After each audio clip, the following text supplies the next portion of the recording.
Okay, it has been a hot minute since I completed the 75 book challenge, which is 75 hardbook readers, so it's time for a book haul. So these are all the books that I bought since completing the challenge.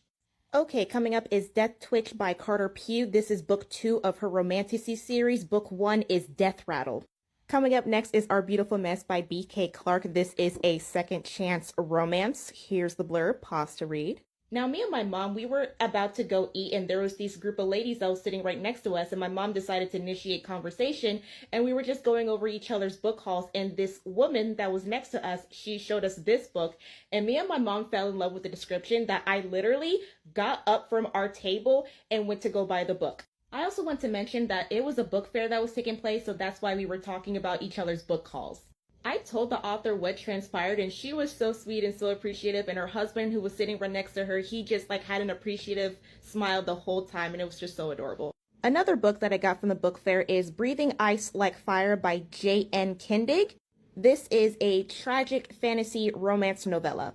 I found out about the book fair because of her. I came across her on TikTok when I was trying to dig more information about the book fair. She was literally the first video that popped up, and she started talking about her books, and this one in particular that I wanted to get. So if you want a book that you want to emotionally devastate you, then this is the one. When I went up to her table, I actually told her, I found out about this event because of you, and she's like, fam, you just validated me because I feel like I'm just talking to a void when I get on this app. And I'm like, girl, author to author, same.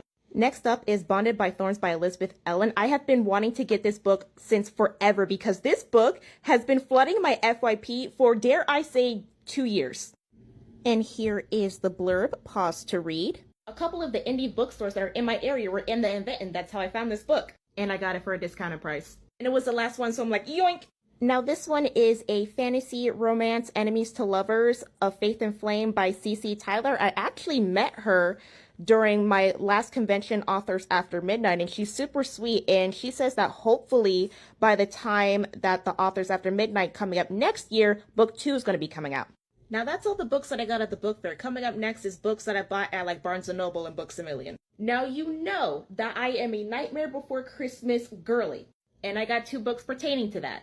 Coming up is Hour of the Pumpkin Queen by Megan Shepherd. So this book takes place a year after Long Live the Pumpkin Queen. So it's already been a year since Jack and Sally been married, and she's taken on the role as Pumpkin Queen. In this book, there's old characters, there's new characters, and of course there's a new villain. So in Long Live the Pumpkin Queen, the villain was the Sandman, but now we're coming across a new villain from a different town. And since there's an hourglass on the cover and gears on the sprayed edges, take a wild gander on who that is. Alright, so after this, we have one more book left. So this one comes from the What If series by Mary Mancusi. So we have Sally's Lament. So this book takes place before Jack's debacle with Christmastown. And for the what if in this particular book, this is what if Sally was the one that discovered Christmastown first. And that explains why she was so skeptical in the movie about Christmastown entering Halloween Town.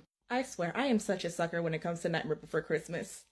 Alright, last but not least is Long Live Evil by Sarah Reeves Brennan, and here is the blurb. Pause to read. I got this in Barnes & Noble as that $5 book that you get at the cafe. It looks busted compared to the condition of all my books, and there's a reason for that. This was literally the only book that they have left before they moved on to a cozy mystery series that wasn't my vibe. And I'm like, you know what? It's $5. We're not going to press it. It's not going to take away from the story. So in a nutshell, Homegirl gets transported into her favorite novel, and she meets her favorite character, who just so happens to be the villain. So in a nutshell, Honey Girl decides to enter her villain era, get with the villain, and it is so good to be bad. And that is the end of the haul. Fall season has finally approached, and you already know what books I'm going to grab for this season.